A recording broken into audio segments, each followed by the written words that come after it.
Thanks for listening to the Pop Culture Cosmos and the PCC Multiverse. Check out more great podcasts today on one of these awesome affiliate networks. You're listening to a Weeby Geeks Network podcast. You're listening to the ESO Network, your station for all things geek. The Tangibound Network. Check it out. TangiboundNetwork.com. Listen to this show, the latest episode, every time. A proud member of the Gonna Geek Network. The opinions expressed are those of each individual. Check out all the other geeky podcasts over at GonnaGeekNetwork.com and get ready, because geekiness begins in 3, 2, 1. On this week's episode, Halo has an infinite delay. The Fresh Prince of Bel-Air is getting a different kind of reboot. And will Facebook gaming ever get fully off the ground? All this and more as we reach our next stop, the PCC Multiverse. Don't be alarmed. The quasi-shimmering light before you is a trans-dimensional gateway to other worlds, other voices, other thoughts, and other realities. Up feels like down, and down feels like the number 7 on a Wednesday morning. Don't worry. That quivering, blood-boiling sensation under your eyebrows is all a part of the charm. Welcome to the PCC Multiverse. And we're back with another episode of the PCC Multiverse. This is Gerald Glasser from Pop Culture Cosmos, Inside Sports Fantasy Football, the Lakers Fast Break, and Game Source. We truly appreciate everyone out there listening to all of our great shows, and if you can, please give us that 5-star review on Apple Podcasts. And if you can like, share, follow us, do whatever you can, throw us some of those Facebook gaming stars our way.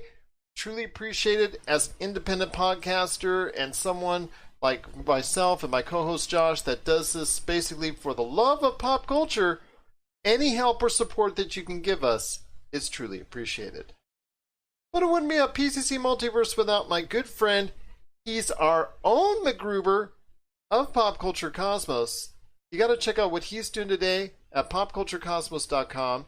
His awesome shows, Topicocalypse and the Super BS Gamescast, which you can also give a 5-star review to. And of course his book, which you got to get today, Congratulations You Suck, available now at Barnes & Noble and also Amazon. It is my good friend. It is Josh Peterson, wearing the Jaws shirt to end Shark Week. What's up, man? I keep trying to get like an H put right here, so it says Josh, but we haven't gotten enough stars yet, so the funds just aren't there for that. Yes, please send us those Facebook stars so we can get Josh NH. We might even do like a Kickstarter for that. How about doing a Kickstarter? Yeah, it would really complete me. Yes, yes. Well, I do want to go ahead and say thank you so much, as always, my friend, for joining me. Also, as well, you got to go ahead and check out what we're doing at the Lakers Fast Break. We've recorded several podcasts this week, so you want to go ahead and check out the latest episodes there. Plus, with the NBA playoffs right around the corner, you got to go ahead and get up to date on our thoughts on what's going on in the NBA right there at the Lakers Fast Break. And then also, Chris Sardieri and I will be coming back very soon for all you fantasy football fans at Inside Sports Fantasy Football. I was going to say, before we get started on this, do you feel like taking a little walk around the rumor mill with me? Okay, well, yeah, absolutely. My friend, you're always welcome to go around the rumor mill.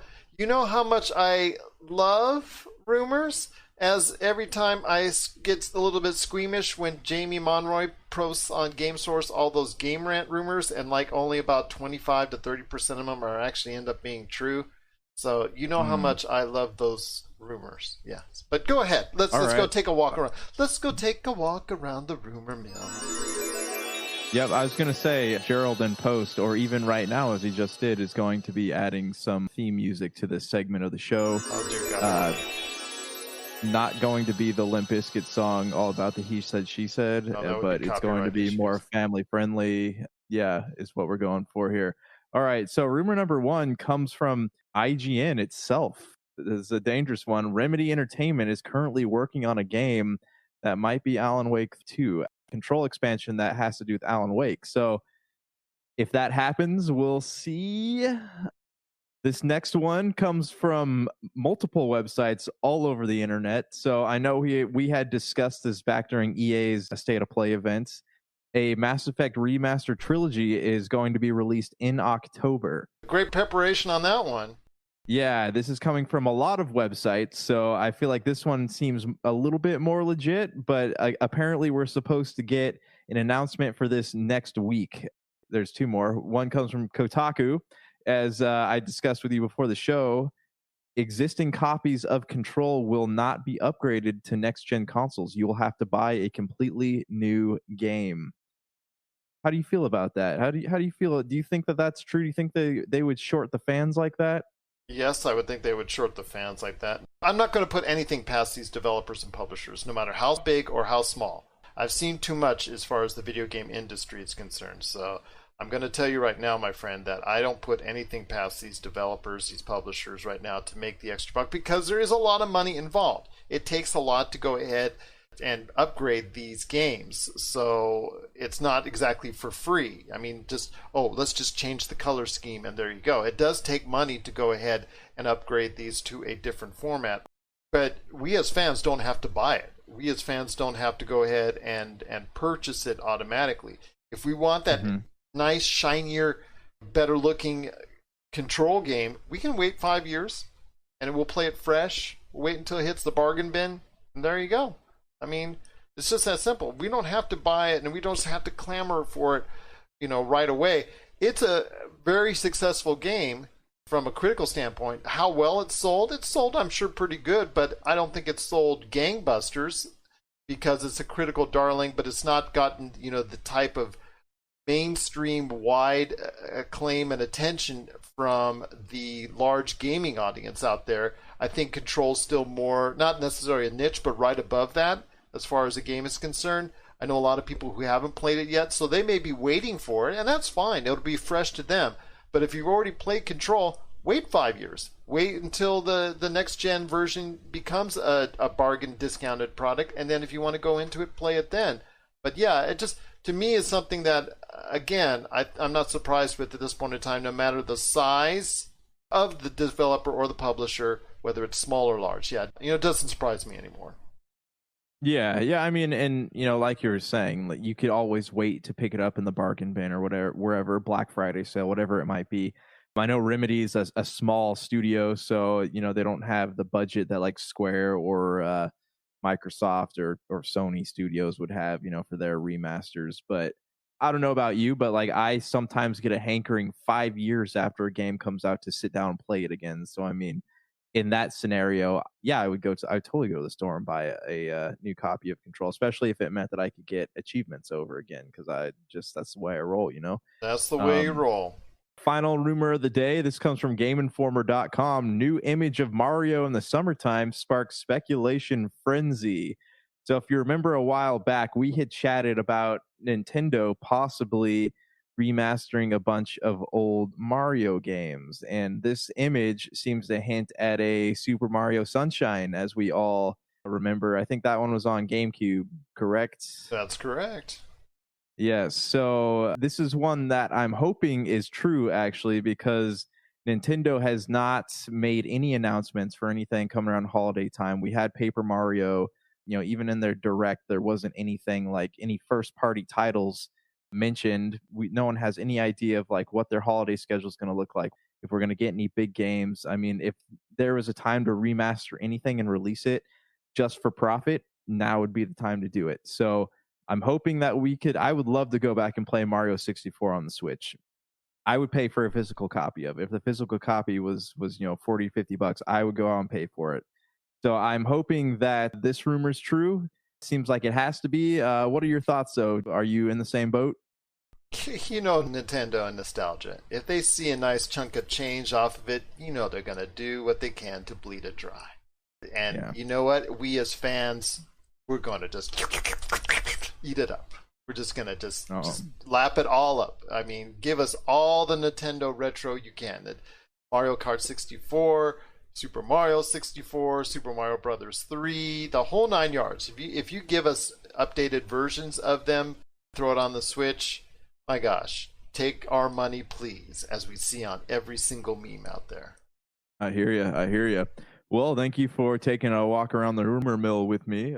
Until next time. And now, continuing with your regular programming. Remember, all those were rumors. And as we post a lot of rumors, or as our good friend Jamie Monroy posts a lot of Game Rant rumors that are on our Game Source Facebook page, not exactly thrilled when he does it because, again, they don't have the highest batting percentage in the world. But a lot of these were done by Josh and research from other more reputable sites like Kotaku and IGN. So I appreciate you, Josh, you taking the time to go ahead and gather all this together because, like you said, a lot of these rumors have appeared on other sites as well. But we've got a great show for the rest of the time for you right now. We've got a lot of things to talk about, including Xbox Series X, Xbox Series S, and the Halo Infinite delay. We're going to be talking about some reboots with MacGruber and Fresh Prince of Bel-Air. Tron 3 is, I guess, alive. So that's great news. Fortnite and Apple are not playing nice right now. Facebook gaming, there's a big question on the future of Facebook gaming, and I'll explain why on the back end of the show. And then also as well, we have a great interview from the guys from theconguy.com. So check out their site, theconguy.com, if you want to know the latest and greatest on Comic-Cons and also what's going on with their version of Shark Week, because they're big fans of Shark Week and Jaws and all that. So we're talking to Jim Fry and the birthday boy, Luke Cheeseman. Heads up out there, Luke. Happy birthday to you. Those guys are coming up for our audio portion that's coming up later in the broadcast for our radio stations and podcast channels as well. Hey, this is Chad from Ghost Toasters, and you're listening to Pop Culture Cosmos Podcast. Hey, Lakers fans. Looking for the best place to go for up-to-date news, information, original videos, articles, podcasts, opinion pieces, and discussions about the Los Angeles Lakers? Well, look no further than Lakerholics.com. With a legion of followers always there talking about everything Lakers and the NBA, there's no better place to go to share your fandom as the team heads toward another championship run. So stop by and be part of the conversation today at Lakerholics.com. But first, my friend, I want to go ahead and ask you this. Did you see the news lately for Microsoft and Xbox? Speaking of rumors, you forgot to mention one last rumor on a most likely nailed down release date for the Xbox Series X and the Xbox Series S. We'll get to Halo in a second.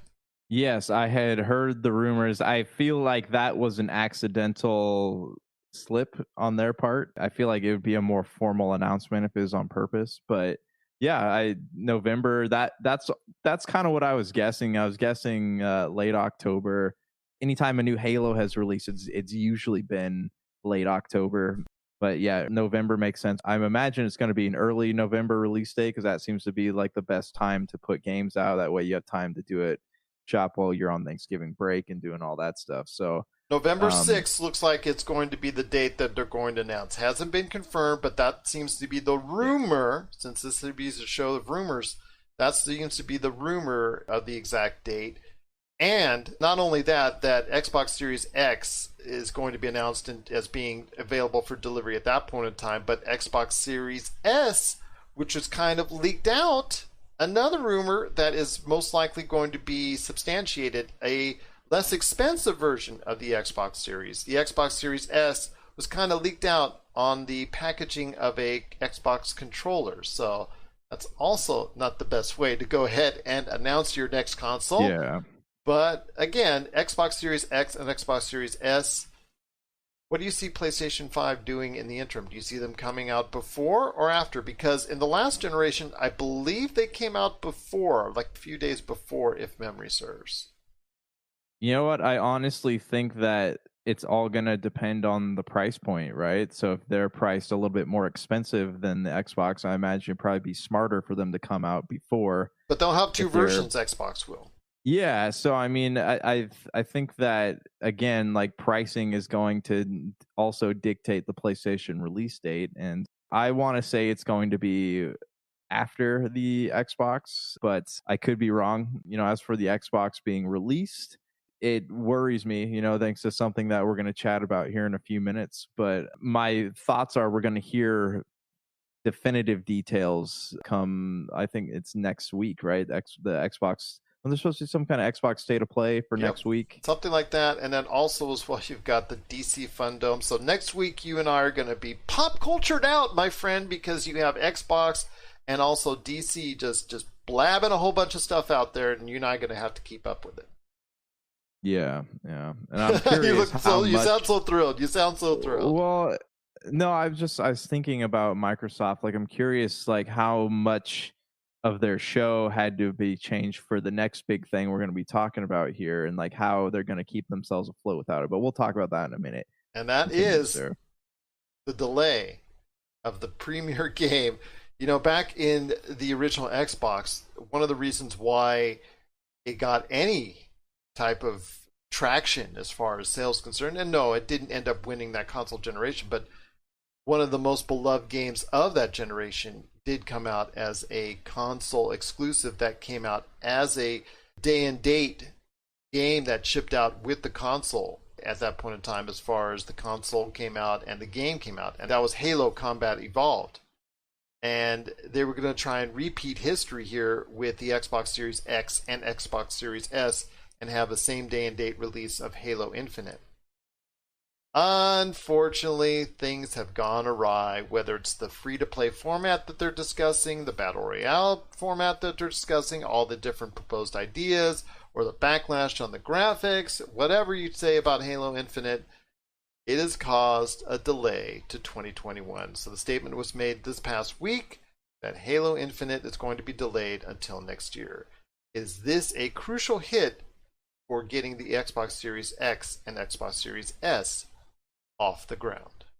I think so. This is probably a reason why we're not seeing a Forza at launch too, right? Because Halo was supposed to be it. Halo was the game that was going to sell mass units for these consoles. And now that Halo has been pushed back, obviously they haven't announced any launch titles yet, but it doesn't seem like we're going to be getting anything big, any known titles, unless they're going to ship like a version of Gears Tactics out with the Xbox. But there's nothing big that has been even talked about or rumored or anything surrounding the launch of the Xbox except for Halo. So they were really pushing a lot of marketing onto Halo, and I imagine a lot of things have had to be rearranged. And my hope is that if there was something that was supposed to release in January, February, I would hope that that's not going to be rushed just so they can have some kind of big launch title with the Xbox. I have more, but I want to hear what you think about that. It really decreases the chance I'm going to go ahead and buy an Xbox Series, either X or S, on the day one. If there's nothing attractive to go ahead and buy it. If there's no games for it, I mean, because I love Disavowed. Yeah. I'd love to see Obsidian's Disavowed, but I'm not going to see that until 2022, 2023 now, I hear. And it's just like, okay, if that's the case, and I don't see Halo, which I was kind of interested in, which to me it looked fine. I had no real big issues. I mean, it looked nice. It looked colorful. It looked like it was going to be a wide open type of game. I was going to have fun with it. But yeah, right now there's just not very much incentive at all to buy an Xbox Series whatever on the day and date, whether it's November 6th or whenever they decide to eventually release it. Yeah, that's just, for me, it's just not a buy right now at all. Yeah, so I mean, my hope is that Microsoft has some kind of huge surprise announcement coming up, or else this could really sink them come holidays. As for Halo itself, I also thought that it looked great. I mean, they went with a simpler, duller color palette, but I mean, I don't think that there was anything wrong with the graphics. The screenshots they released were not flattering, but all things aside, if you actually went back and watched the legitimate 4K trailer, the game looked pretty good. And this is one of those things, I know we've talked about this before, but video game fandom, like that, the culture that surrounds video games, has this tendency to be incredibly toxic. I wonder how much of like the sheep voices they heard were from Sony fanboys, or if it was from Microsoft fanboys legitimately concerned about the product. Like, I would love to know that, but I don't think those are numbers we'll ever get. So they had said, for those of you who don't know, they had said Halo Infinite is going to be delayed because of COVID. And I am one of the reasons, but one of the reasons. Yeah, but I'm leaning towards the idea that it's not that, because look at, at the last Xbox conference, they talked about Halo was still being flagged for November, right? Yep. For the holiday release. And that wasn't too long ago. Yeah, okay, so look at this. Halo Infinite has been in development just as long, if not longer, than Cyberpunk. And Cyberpunk keeps pushing their release date back. So if it was truly because of COVID, they had to have known this a long time ago, that because of COVID, they weren't going to make that release schedule. So that leads me to believe that them pushing this date back is due to the negative feedback that demo got. And, they said a 2021 release date. And I'm thinking, honestly, that it's probably going to end up being next holiday season before we see this game. I don't think that it's going to be something that turns up on Q1 or even Q2 profits of next year. How much of the game was actually prepared for launch? Was this something that was rushed, or was it something, I don't know. There's so many unknowns in this decision, but I don't think that it says good things for the launch of the next Xbox. It doesn't send any good message at all to gamers out there. And if I was somebody who was on the fence about buying one right away, I think people now are really off the fence. No matter, even if there's an Xbox Series S now, a less expensive version that they're going to debut very, very soon, that will be also coming out day and date with the early November 6th, or whenever they ultimately decide to go ahead and release it. I think there's a lot of people like myself that were ready and willing to go ahead and spend money on it that are now not going to spend money on it at this point in time. Maybe the graphics look the way they did because they're having them develop for both the Xbox One and the Xbox Series X. And I wonder if, now, since it's being pushed back, if they can kind of rework things using the full capabilities of the Xbox Series X, because, notoriously, they only really keep creating, unless you're the Wii, they keep creating games for the last gen console for about 6 months. So I wonder if they just focused on making an Xbox Series X game, if it'll look any better. We'll have to wait and see, my friend. We'll have to wait and see. What are your thoughts out there, first off, on Josh's rumor mill, as we took a trip around the rumor mill? Do you like any of the rumors to be true? I love the Mass Effect one, and that one I've been hearing for a long time now, so I'm hoping that will finally come to fruition. What are your thoughts on any of the rumors that Josh had already stated in the earlier part of the show? And of course, what are your thoughts on the Xbox Series X, Xbox Series S, and the Halo Infinite delay? Are you still going to get an Xbox Series X or S when it comes out, most likely in early November? We want to hear your thoughts. popculturecosmos@yahoo.com. Plus also as well, Pop Culture Cosmos, Humanity Media, and Game Source on Facebook, Twitter, and Instagram as well. Plus, Pop Culture Cosmos, while it's still live, unless it's been banned, on TikTok as well. Well, my friend, before we go ahead and get to our good friends at theconguy.com, Jim Fry and Luke Cheeseman, and once again, happy birthday to you, Luke, as we're recording this, want to go ahead and hit up some more development Hollywood rumors out there, my friend. And quickly, your thoughts on a MacGruber reboot as a TV series headed to, I think, Peacock for streaming. Not interested in the slightest. I have friends who thought the movie was funny. I did not think the movie was funny. I've never really been interested. That's Will Forte. Will Forte, yes. Arnett. Will Forte, yeah. I don't think it's funny. I'm sure some people think it's funny, but I am not interested in this show in the slightest. Are you? Nope. I am not, for the same exact reasons. Didn't think it was funny before, and I probably won't think it's funny now. But you know what? These streaming networks will always come up with now ideas to go ahead and reboot, refresh, as we'll be talking about here again in a second. So I'm hoping one of these series from the past, hint, hint, Ed or Monk, go ahead and maybe at Peacock, they're going to keep coming up with stuff like this. So MacGruber, will it go ahead and be a success? I don't know. The movie itself was kind of a surprise hit at the box office way back when, so there's a reason why they're doing it. So I guess, we'll wait and see. But again, MacGruber coming, I believe, to Peacock sometime in 2021. Speaking of reboots, The Fresh Prince of Bel-Air is being rebooted, with Will Smith as an executive producer. Your thoughts on The Fresh Prince of Bel-Air being rebooted, but this time as a drama?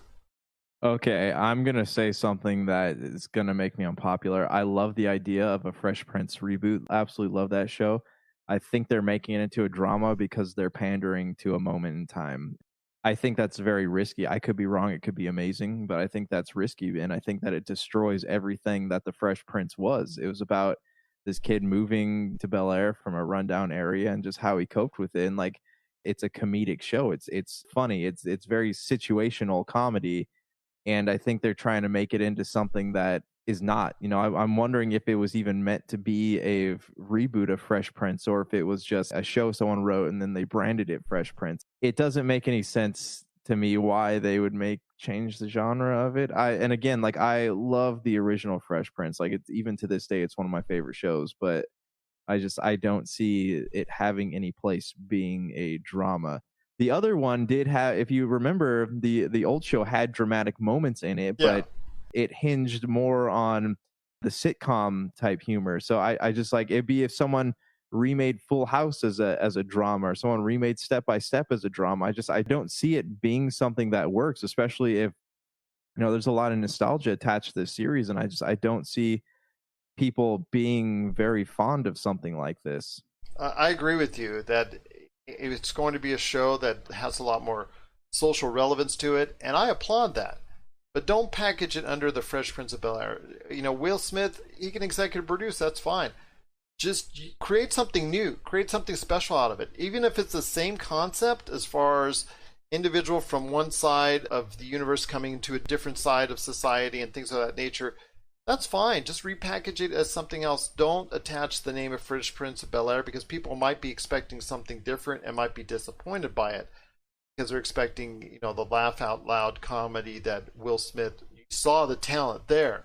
That's how he became the superstar that he still is today in some respects, that he had such talent at that time that you saw showcased on that show.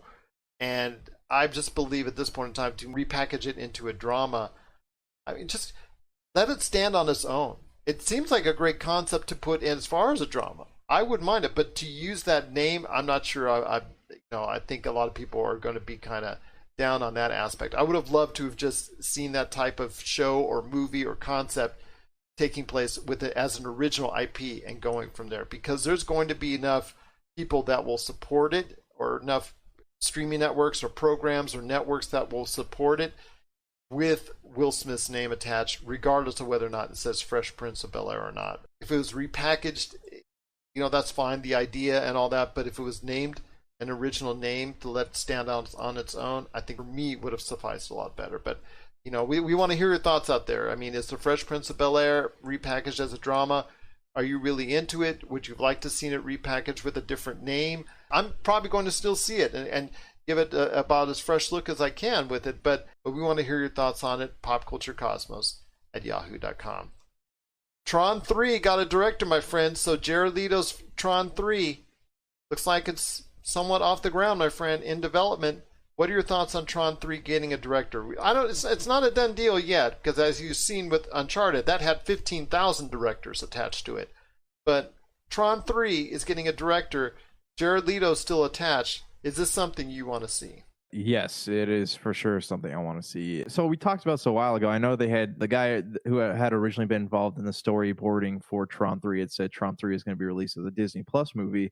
But if it has Jared Leto in it, I don't think it's going to be a Disney Plus movie. I think that sounds more like movie theater material to me.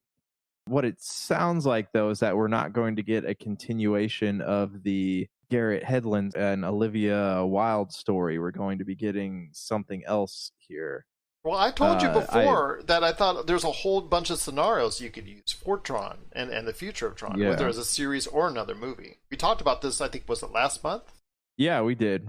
And I mean, cool. I think if it goes to theaters, that would be awesome, and I would definitely go see it. I don't know what is going to happen to continuity here. Like, are we going to end up with a situation like Tron 2 had, where Jared Leto maybe gets into the grid and he runs into Garrett Hedlund? Are they even going to reference the last movie? I don't want to see it just jump, like, that's something, again, we'll go back to Blade Runner 2049. Something they did really well was, while the story didn't center around Deckard, it still referenced him a little bit, like it involved him in the plot, though he wasn't the main character. So I would just hope that Tron does something similar to that instead of just giving us a whole new story and not even telling us what happened to the last batch of characters. What are your thoughts on Tron 3 becoming a reality with Jared Leto and a new director in place? Share us your thoughts, popculturecosmos@yahoo.com. Coming up next, we've got Jim Fry and the birthday boy, Luke Cheeseman, from theconguy.com. They're coming up to talk about how Comic-Cons are trying to reevaluate the current climate of today's con world, plus also talk a little Shark Week as well. And then when we come back, we're going to talk about Facebook gaming gaining a large audience, and also the Fortnite iOS controversy as well on the back end of the show. This is the PCC Multiverse. Coming soon, Zero Cool Films presents Action Figure Adventure. Super collector Jay Bartlett hits the road once again in search of action figures' most iconic and noteworthy and rare figures, all in the name of creating the most ultimate action figure auction ever. He fronts the cash, the charity benefits in the end. What will he get, how will he get it, and how well will he do? Find out November 1st, 2020. All right, and we're back on the program. It's Gerald Glassford coming right back at you here on the Pop Culture Cosmos. I know this year has been a little bit crazy with the coronavirus and all that, but one thing that hasn't slowed down at all is con life.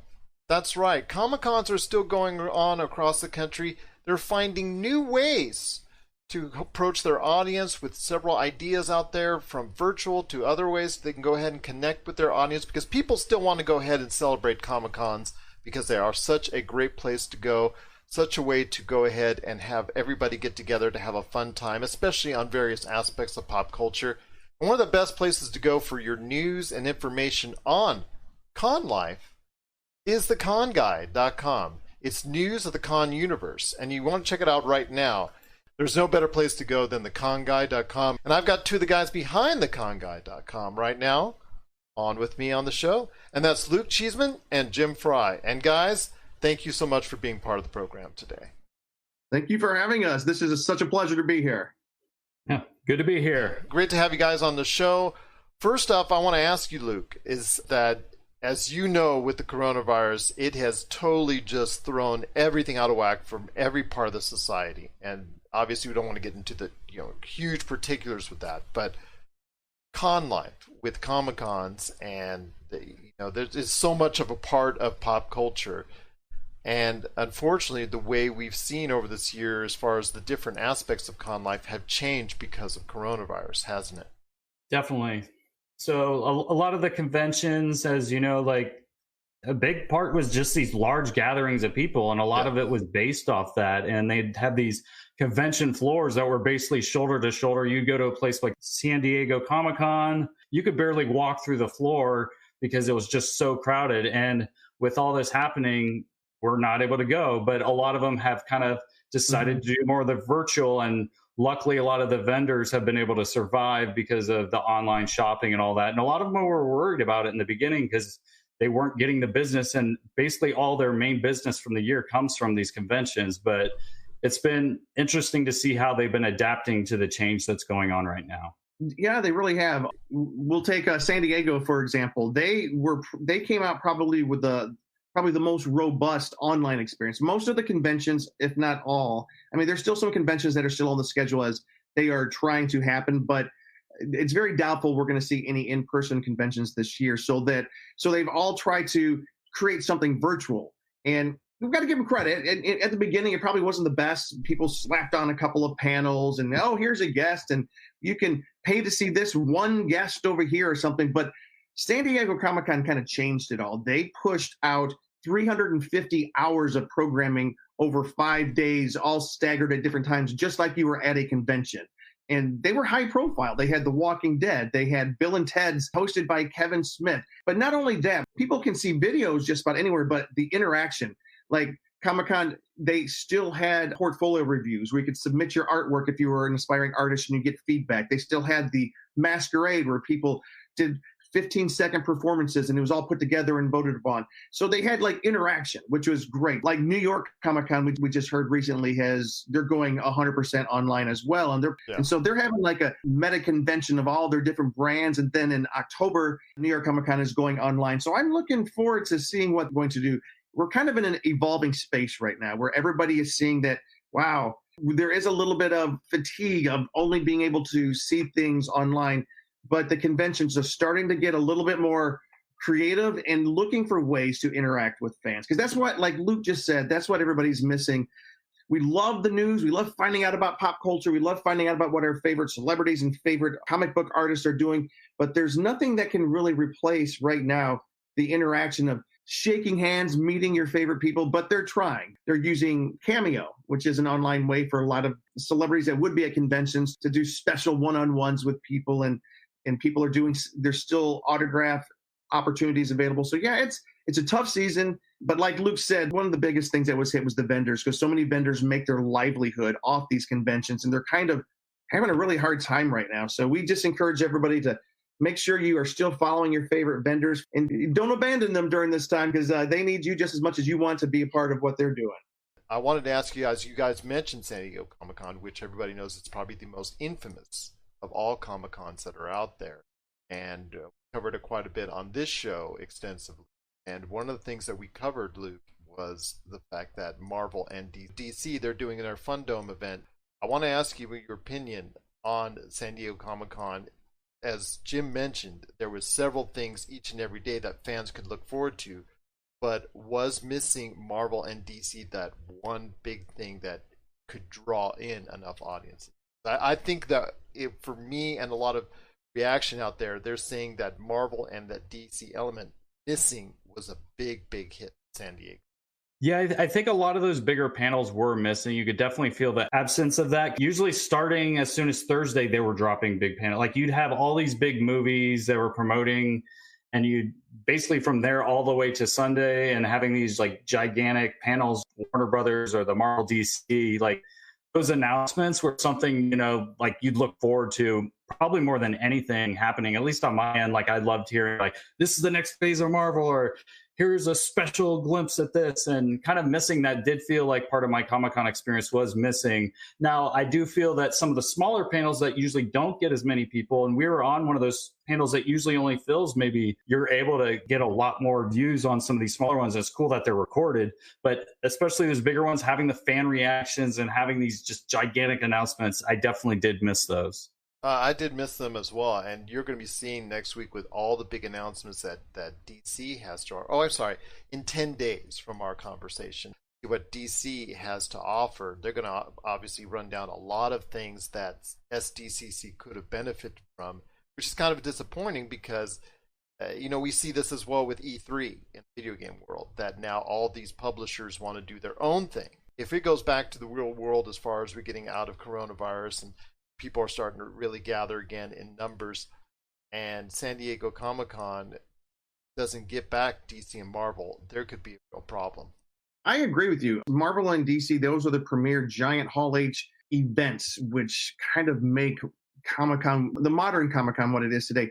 With Marvel, because of the shutdowns and the pandemics and the stop in production, I'm not so sure that they had a full grasp on what their release schedule was even going to be, because it's been changing. Even as much as 2 weeks ago, there was the investors conference with Walt Disney Company and things were being changed. So I think that might be part of the reason Marvel's kind of decided not to be part of it. Also, I do think that DC and Marvel will be back. DC especially, Warner Brothers DC, they're perhaps like it was last year at San Diego Con. I think they had like 22 to 26 panels, and they sponsored so much stuff. It's their big thing. I, though, am looking forward to the DC event that's coming up. It looks very, very cool. Once again, I'm on with Luke Cheeseman and Jim Fry from The Con Guy. You got to check out their awesome site today, theconguy.com, where they cover the latest and greatest going on in conventions and Comic-Cons right there for you. Got a ton of stuff for you right there, including exclusives, videos, cosplay, podcasts, and also updated convention information. So you want to go ahead and check it out today, theconguy.com. But before we get to what you guys are working on with Shark Week and all that, because I covered it as well on the Monday show about what the importance of it is for the Discovery Channel. I know Josh and I talked about it at length in regards to that. Jim, Luke, I want to hear your thoughts on one thing you would add to make it special, to make it more worthwhile, to make it so they could draw in, obviously, a larger consumer base. Do you mean like the online experience now? Let's say you guys are running a Comic-Con. Let's say you're doing a think tank. You guys got to go ahead together and butt heads on exactly what one aspect you'd like to throw in there. I got something. All right, so go when ahead. you're at these panels, like a big thing is the Q&A time. Like people just get so excited to ask these people these questions.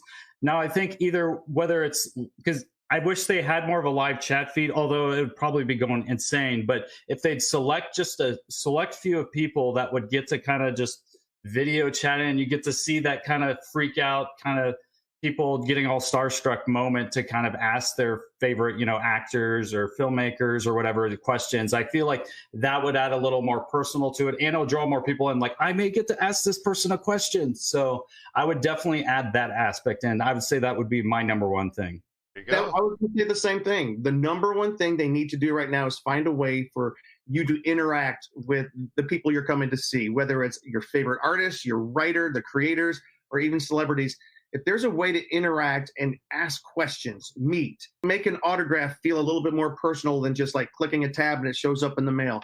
If there's a way that somebody can break that code, they're going to have created an awesome online experience that I think will live after the pandemic. Get to the patent office, guys. Get to the patent office. You got to go ahead and come up with something like that. There you go. Got something on your hands right there. But before we head on out, guys, I want to go ahead and get your thoughts, because you guys, obviously, by looking at Facebook Live, your walls, and seeing the impression that Jaws has made in your life, and you going to theconguy.com, and you can see the interviews that you've done there, and also as well just basically everything that you've got there in regards to how important Shark Week is to both you guys. But in reference to the stuff that you guys do for the site, but also in your own personal lives, Jim, I'll start with you. Please just let me know exactly what Shark Week means. I have always loved Shark Week. I get excited every year about it. But as far as like the Con Guy, since we are a website that celebrates conventions and fandoms, I've got to actually give credit to Luke. This was Luke's brainchild. We're also screenwriters. And one of the reasons Luke loves screenwriting is because of the movie Jaws. It's one of the things, and I don't want to speak for him, so I'm going to pitch it over to Luke. All I want to say is, if you guys love Shark Week and you love Jaws, come on, check us out at theconguy.com. We have a whole week's worth of interviews with people from the original Jaws on there. It's fantastic. Go ahead, Luke. Well, since I was about 8 years old when I kind of came across Jaws for the first time, as far as actually kind of attempting to watch the movie, which I still kind of looked away on the shark parts when I was a kid, but I just created this lifelong obsession with Jaws and great white sharks, especially the great white sharks. I was obsessed with other sharks. I'd go to the library, get every book I could on sharks. So like, I just was very big into sharks, and then it never fully fizzled out, but then kind of getting into the fandom stuff, I just really got back into Jaws and started collecting things. If you see my house, I just have so many different things. If I see exclusives or different things of Jaws, I just have to buy them. But I feel bad for my future wife. She's going to be like, what are we going to do with this stuff? But I've always loved it, and as being a big fan, and I came up with the idea. I was like, with it being the 45th anniversary, why don't we do something we've never done, where we do a week-long thing of shows? Because usually we do a show every week or two, but I was like, let's celebrate Shark Week. Let's celebrate Jaws' 45th anniversary. I don't see anything out there where you're really getting a different show each day on it. So we went and we contacted a lot of the people from it, and we're just, even today, we're continuing to build even more and more people, and it might even be something that continues beyond Shark Week. Like, for instance, we have people like Joe Alves, who created the shark. There's something going on called Return of the Orca, which is basically they're recreating the orca, and they're calling it the Orca 3 project, and you can support that, and you can even go on boat tours once it's done. We had them on.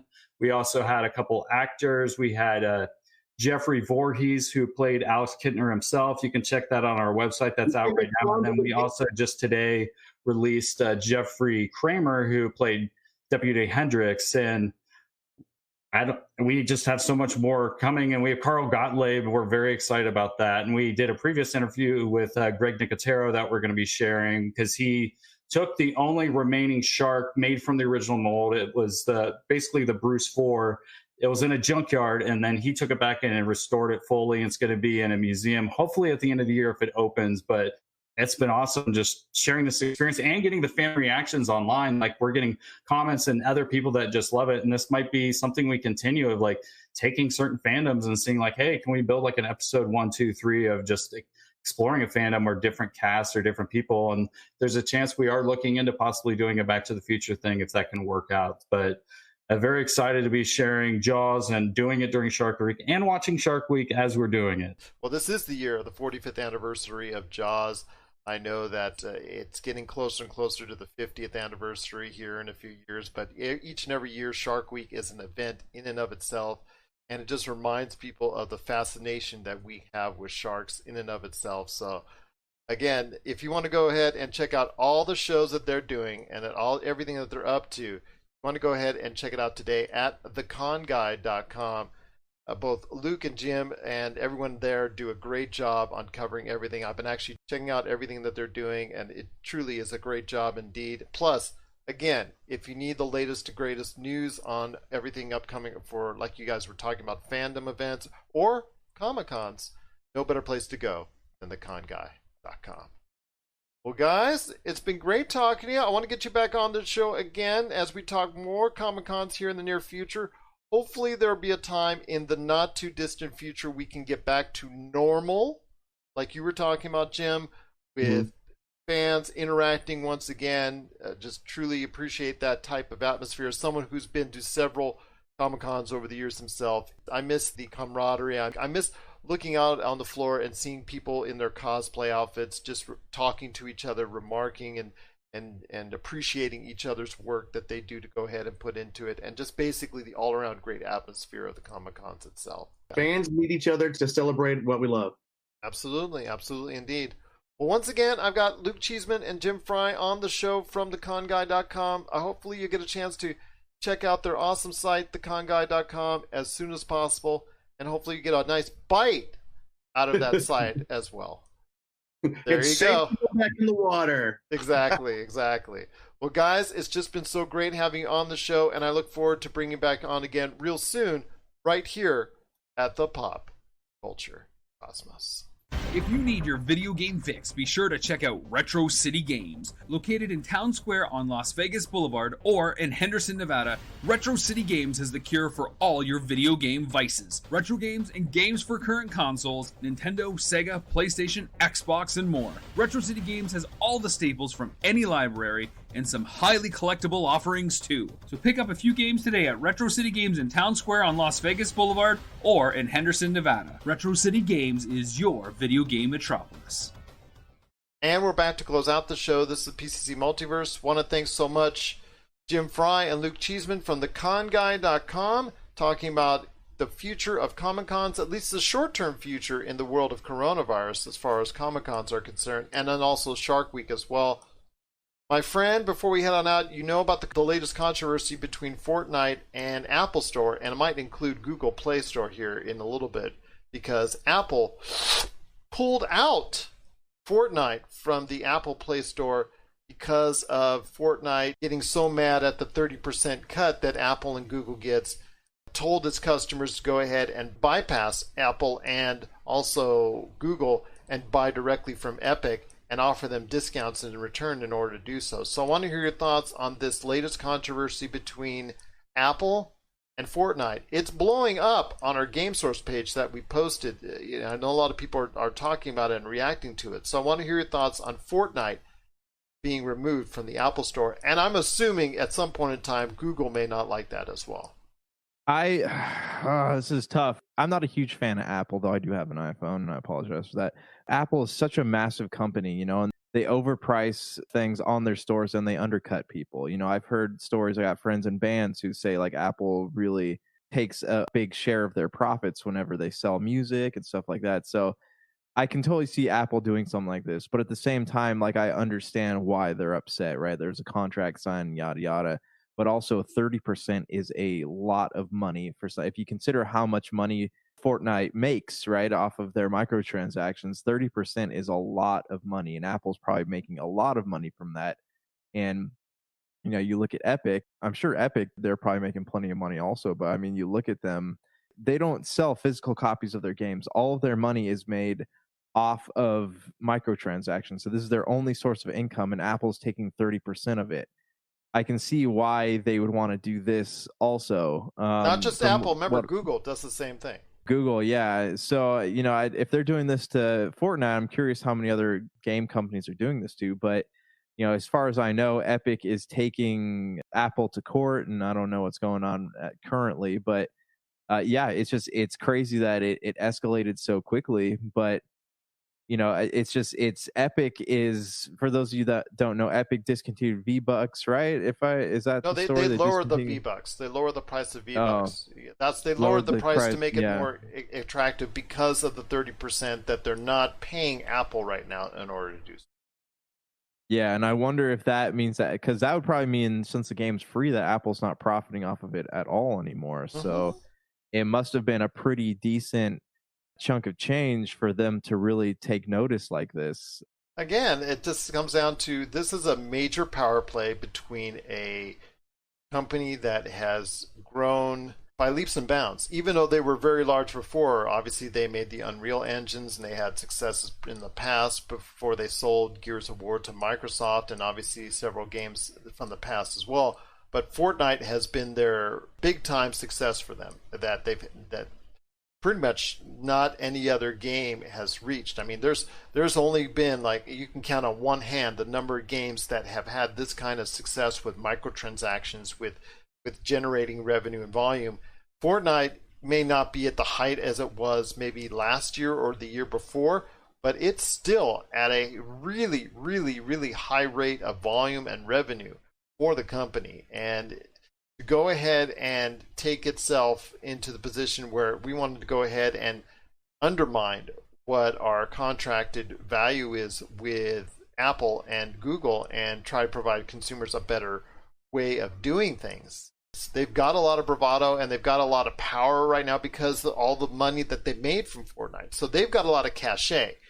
But this is a standoff, my friend. This is a standoff between Google, Apple, and Fortnite, and I'm very interested to see what's going to take place in the future. I have a feeling it's going to end up back on the Apple Play Store, and if the Google decides to take it off, it will end up back on Google Play Store. I don't think all three will coexist without each other for an extended period of time, because it just doesn't make sense for all parties concerned. But in the meantime, you and I, as observers, are going to enjoy seeing this standoff at this point in time. Yeah, and unless Epic comes up with some kind of like outside contract that supersedes the current Apple guidelines they have in place, it honestly would not make any sense for Epic to not give in to Apple's demands. It's kind of a weird situation. Absolutely. A weird situation indeed, but we'll keep monitoring it right here at the Pop Culture Cosmos, or check for updates right on our Game Source Facebook page. I know Jamie, myself, and Josh will be updating that site regularly, so you want to check out the latest news and trends in video games on Game Source at Facebook. My friend, it's been a great episode. Once again, thank you to Jim Fry and Luke Cheeseman from theconguy.com for being on the show today. But before we head on out, Facebook Gaming, which we're on right now, my friend, to all those great Facebook gaming sites. So I do want to go ahead and give a shout out to all those great Facebook gaming and live stream Facebook gaming groups that are out there that go ahead and allow us to go ahead and showcase our shows on there and also our game streams. But before we head on out, my friend, Facebook gaming is not getting off on the ground I think that they were hoping to, because when Mixer said bye-bye and was giving a lot of its assets and a lot of the contracts, or giving a lot of the decisions for these streamers to go ahead and hop on to Facebook gaming, a lot of them, very surprisingly to me, said, you know what, I don't want any part of Facebook gaming. Ninja, Shroud, those two were contracted to Mixer. They were some really, really popular streamers for Twitch that went over to Mixer and then decided they wanted to bypass the Facebook gaming platform and go back to either YouTube, Twitch mix that Ninja's doing, or Shroud. And then Dr. Disrespect, who you know has had a lot of issues with Twitch as of late. Went ahead and decided to go onto YouTube and again bypassed, for the most part, Facebook gaming. None of these big time AAA, really very popular with a great following game streamers, for the most part, I should say virtually none of them have gone the way of exclusive deals with Facebook gaming. So I want to hear your thoughts. Besides hiring us and contracting us, which we both know is a given that they should do, hi Facebook, I want to ask you this. What does Facebook gaming need to do in order to get that kind of crowd? Because Shroud came back to Twitch, 400,000 viewers. Ninja, Twitch and YouTube, big time viewers. Dr. Disrespect, big time viewership on YouTube. Why no love for Facebook gaming? Honestly, I think that Facebook, and no offense to anyone out there who's a huge fan of Facebook, but I think Facebook is starting to become antiquated in the eyes of the young, right? Like it's I sound like an old soul right now, but kids don't use Facebook anymore. They use Instagram, they use YouTube. Like those things are still happening, and it's still like it's relevant with kids. Like I don't know a lot of people under the age of 20 that are on Facebook. So I think that has a lot to do with it. I also think that, among all these new movements going on in society, like there's a lot of distrust happening with Facebook and their board of directors and Zuckerberg. Like they court a lot of controversy in the news. And I think that that's also one of the reasons that younger people tend to stay away from them. But I mostly think that's just because Facebook is not something that young people who like to watch game streams are really flocking to anymore. Nobody has profiles. All their social media is done via Instagram. They go on YouTube all the time. TikTok. Twitch is a big one for them. TikTok, yeah. It's just I don't think that Facebook has a big enough audience to sustain what they're trying to do. And I get that they're trying to bring people back to Facebook. Facebook is what everybody's parents are on. So I don't see them like succeeding in that endeavor. Which is a shame because, again, like you said, it is about getting that younger audience to come back to Facebook. It's not because Facebook doesn't have enough money, because they have enough money to go ahead and dish out the kind of dollars necessary to attract one or more of these high-profile streamers. They just need to go ahead and provide a platform, which I guess, from what I'm seeing with Facebook gaming, needs to be nice, streamlined, ready to go, ready to run, and they're trying to do that. I see good things coming from Facebook gaming and Facebook game streaming, so I'm hoping that these high-profile streamers will give it a try, but also create some stars of your own. And yes, am I going ahead and saying when I say, oh yes, go ahead, get us, that would be nice. That would be awesome if Facebook said, they come knocking on the door and say, hey, Josh, Gerald, we'd love you to be our next streaming stars. But we know realistically that the chances of that are not as high as we would like them to be. But you know what? We put out good stuff, but find others. It's because, like you said, if it's about getting younger audiences hearing us, two older guys, we're probably not going to go ahead and get the demographic that they want all the time, or at least the 18 to 25 demographic that they want. So, you know what? Go ahead, find some young stars, create them, advertise them, promote them. Go ahead and do what you can to build those stars. And then again, also get great shows like ours and put us on a platform, or others like the Jock and Nerd podcast or Voice from the Underground, or a lot of these podcasts out there that still love and promote Facebook to the extreme like we do, and go ahead and support them as well. I mean, because there's a lot of independent podcasters that you could go ahead and big time promote. Because the audience that we get in the hundreds, we get sometimes a lot more than that, just by going off of the sheer, we just post whenever we want to. But we could use a lot of help, and I know a lot of other independent podcasters could as well. So, and that might be a way to go ahead and get people into Facebook gaming, is to go ahead and use these game streamers, use these people with some notoriety on Facebook. I think Facebook has the platform, like you said, despite all the controversy, it does have enough platform and notoriety to go ahead and get some of that market back. They just got to go ahead and take the right steps to do so. So before Josh's profile on Facebook gets locked down, and our Pop Culture Cosmos and Humanum can be a profile get locked out as well for Josh's comments, I'm not exactly disagreeing with them, because in a lot of places, yeah, Facebook, it does have issues, but there is still a lot of positivity out there for Facebook. You just got to go out there and find it. And I think it's a lot of what I say about the esports. It's about finding that next wave of individuals that can go ahead and promote good stuff for your audience. What are your thoughts out there on Facebook Gaming? Are you interested? Do you watch it? Are you watching us right now? Share us your thoughts, Pop Culture Cosmos, Humanica Media, and Game Source on Facebook, Twitter, and Instagram, and of course, Pop Culture Cosmos on TikTok, and yes, Pop Culture Cosmos on Facebook as well.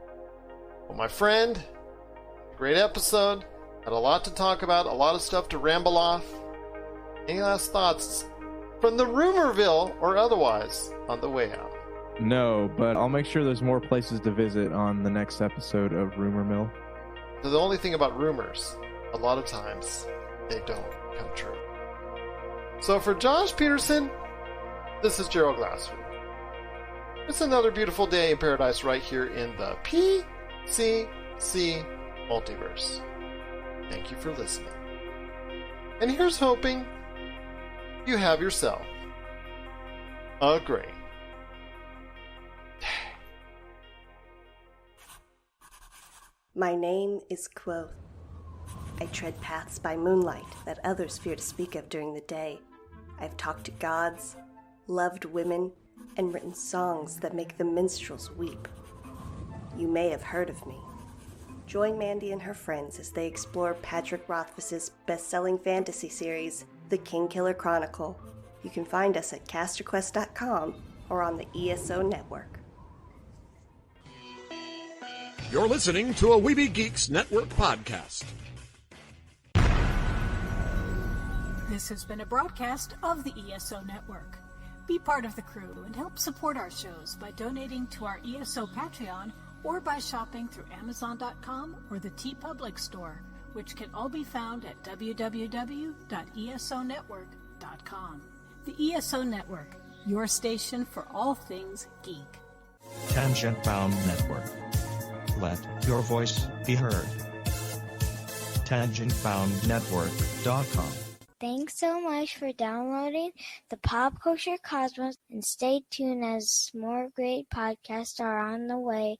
Thanks again for listening to us here at the Pop Culture Cosmos.